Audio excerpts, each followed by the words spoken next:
బొంబాయి రవ్వ ఉప్మా చేస్తున్నానండి. చాయ్ గ్లాస్తో 1.5 తీసుకున్నాను.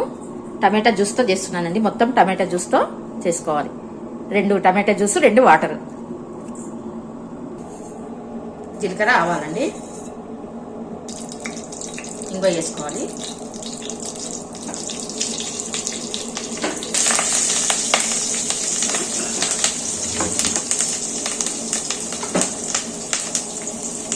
పచ్చిమిర్చి, సన్నగా తరిగిన పచ్చిమిర్చి, కొంచెం క్యాబేజ్ అండి.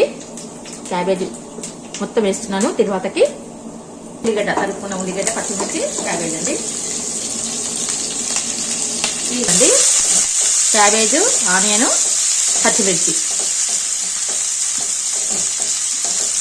కొంచెం వేగిన తర్వాత రవ్వ వేసి వేయించుకోవాలండి. వేయించుకోవాలి ఉల్లిగడ్డలు. దానిలోనే వేగిన తర్వాత చాలా బాగుంటుందండి క్యాబేజ్ వేస్తే. ఇప్పుడు కొంచెమే ఉందండి నాకు రవ్వ కదా, 1.5 గ్లాసే కాబట్టి క్యారెట్ అవన్నీ వేస్తలేను.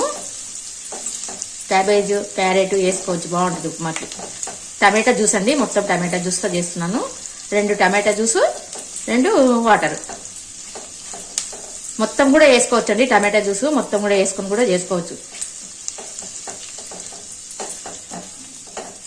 పసుపు వేసుకోవాలండి. టమాటా బాత్ లాగా కొంచెం పసుపు వేసుకోవాలి. కొంచెం వేగిన తర్వాత అప్పుడు రవ్వ వేసి వేయించుతాను. కొంచెం లిడ్ పెట్టేస్తే ఆవిరి పడి కొంచెం ఉడుకుతుంది.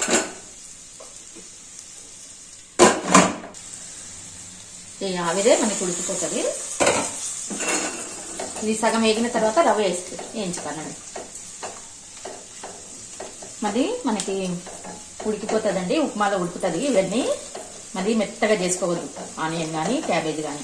ఇప్పుడు రవ్వ వేసి వేయించుతానండి. చాయ్ గ్లాస్తో 1.5. ఇదేనండి, ఈ గ్లాస్తో 1.5 వేసినాను.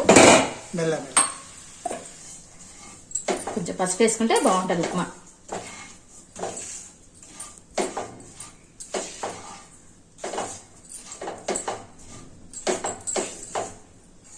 మొత్తం అంతా సైడ్లకంతా తీసుకోండి.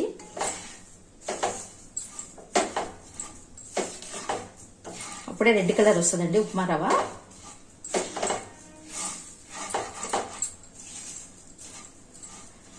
క్యాబేజ్ వేసుకోండి, క్యారెట్ వేసుకోవచ్చు. నేను రవ్వ కొంచెమే ఉందని క్యారెట్ అవన్నీ వేస్తానండి. అన్ని ఒప్పలే ఉంటాయని ఇంకా వేయలేదు. అన్ని కూరగాయలు వేసుకోవచ్చు ఉప్మాకి.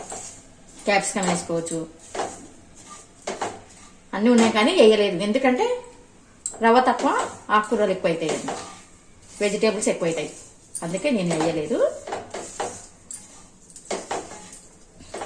మీరు వేసుకున్నాలి అంటే క్యారెట్ వేసుకోవచ్చు, క్యాప్సికమ్ వేసుకోవచ్చు, ఎన్నైనా వేసుకోవచ్చు అండి.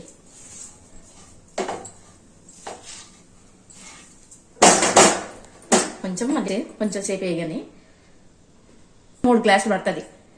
చాయ్ గ్లాస్తో 3 గ్లాసులు పడుతుందండి. ఇదేమో ఫిల్టర్ చేయాల్సిన అవసరం లేదండి. ఎట్లే రవ్వ, టమాటా రవ్వ ఉన్నా బాగుంటుంది, ఏం కాదు. ఇంకొక గ్లాస్ పడుతుందండి. ఇది 3 గ్లాసులు పడుతుంది. ఇంకొక గ్లాస్ వాటర్ వేసుకుంటే సరిపోతుంది. వేసి ఈ పక్క మరలిస్తానండి. ఈ పక్క స్టవ్ మీద పెట్టేస్తే తొందరగా అవుతుంది. వాటర్ వేసి పక్కకు పెట్టుకున్నానండి. మనం ఇలా చేసుకోవచ్చు. సన్న వంట మీద వేయించుకోండి. పెద్దగా పెట్టేస్తే ఎర్రగా అయిపోతుంది.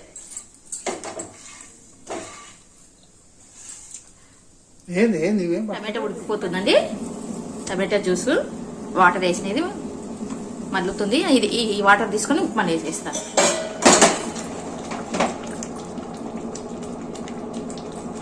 టమాటా అనేది మెత్తగా ఏం వేయాల్సిన అవసరం లేదండి, కనిపించినా పర్వాలేదు.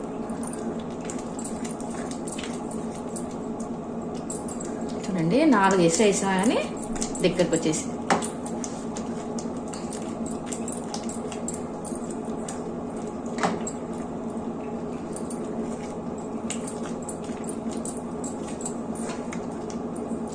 చివర్లో నిమ్మకాయ పిండాలండి, ఎందుకంటే ఇది వెట్టి ఉంటుంది కాబట్టి చివర్లో దించేటప్పుడు మనం నిమ్మకాయ పిండుకోవాలి, బాగుంటుంది. టమాటా జ్యూస్తో చాలా బాగుంటుందండి. టమాటా బాత్ అంటాం కదా అలా లేకుండా తరిగి వేస్తాం కదా టమాటా బాత్కి అయితే నేను జ్యూస్ వేసి పడతానండి.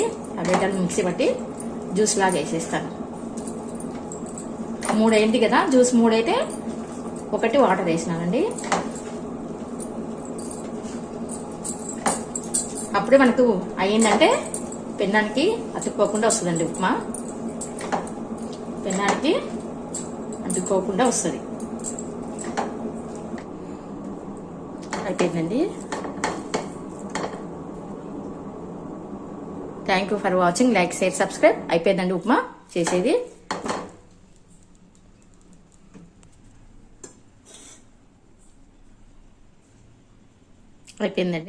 అయిపోయిందండి టమాటా జ్యూస్తో ఉప్మా. క్యాబేజ్, పచ్చిమిర్చి, కరివేపాకు, కొత్తిమీర, టమాటా జ్యూస్ అండి. అన్ని బొంబాయి రవ్వ వేయించుకొని ఈ పక్కన ఎసురు పెట్టేసుకొని టమాటా జ్యూస్ ఎసురు పెట్టేసుకొని 3 టమాటా జ్యూస్ అండి, 1 వాటర్. మీరు 4 టమాటా జ్యూస్ ఇంకా ఎక్కువ ఉన్నా కానీ వేసుకోవచ్చు. నా దగ్గర కొంచెం తక్కువ ఉందని వాటర్ వేసినానండి.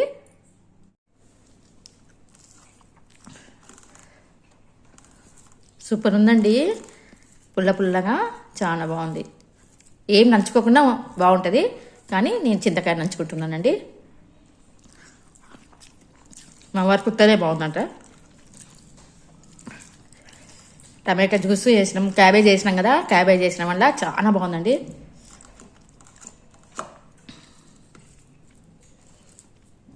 ఎంత బాగుందో అంత బాగుంది.